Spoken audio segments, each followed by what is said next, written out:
सांगली ऐतिहासिक वारसा असलेलं शहर. पहिलं मराठी नाटक सादर करणारे विष्णुदास भावे यांची नाट्य पंढरी. तंतुवाद्यांचं माहेरघर. श्री क्षेत्र औदुंबर, प्राचीन गणपती मंदिर, अरेवाडीचं विरोबा मंदिर, हिंदू मुस्लिम ऐक्याचं प्रतीक असलेलं मिरजेचा मीरासाहेब दर्गा ही इथली श्रद्धास्थानं. हळद, बेदाणा, द्राक्षांसाठी सांगली ओळखली जाते.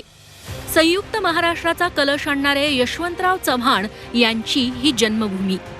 4 वेळा महाराष्ट्राचं मुख्यमंत्रीपद भूषवलेल्या वसंतदादा पाटलांची सांगली.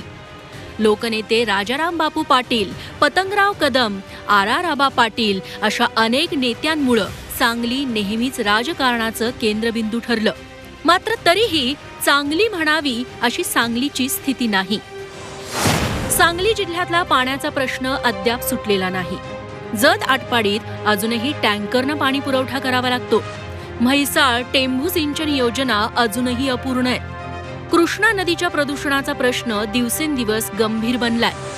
कृष्णा नदीला येणाऱ्या महापुरामुळे निर्माण झालेला पूरपट्टा आणि पुनर्वसनाचा प्रश्न सुटलेला नाही. नव्या MIDC मंजूर होऊनही त्या विकसित झाल्या नाहीत. हळद, बेदाणा, द्राक्षावर प्रक्रिया करणारे उद्योग उभारले गेले नाहीत. नाट्य पंढरी असलेल्या सांगलीत सरकारच्या माध्यमातून एकही नाट्यगृह उभं राहिलं नाही. राजकीय दृष्ट्या सांगली म्हणजे काँग्रेसचा परंपरागत बालेकिल्ला.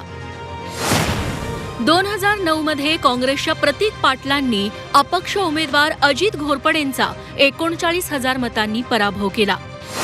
मात्र 2014 मध्ये मोदी लाटेत भाजपचं कमळ फुललं. भाजपच्या संजय काका पाटलांनी काँग्रेसचे तत्कालीन केंद्रीय राज्यमंत्री प्रतीक पाटलांचा 2.25 लाख मतांनी पाडाव केला.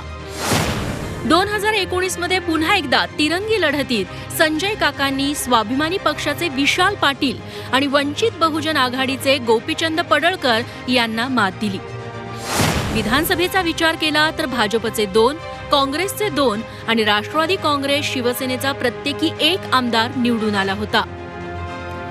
भाजपनं संजय काका पाटलांना पुन्हा लोकसभेच्या मैदानात उतरवलंय. त्यांच्या विरोधात पक्षांतर्गत नाराजी असतानाही उमेदवारी मिळवण्यात ते यशस्वी झाले. तर दुसरीकडे महाविकास आघाडीत उमेदवारीवरून जोरदार धुसफूस आहे. शिवसेना ठाकरे गटानं डबल महाराष्ट्र केसरी चंद्रहार पाटलांना सांगलीच्या आखाड्यात उतरवलंय. मिरजमधील सभेत उद्धव ठाकरेंनी त्यांच्या उमेदवारीची घोषणा केली. तर वसंतदादा पाटील घराण्याचे वारसदार विशाल पाटील काँग्रेसकडून निवडणूक लढवण्यास इच्छुक आहेत. काहीही झालं तरी सांगलीतून काँग्रेसच लढणार असल्याचं ठामपणे सांगितलं जातंय.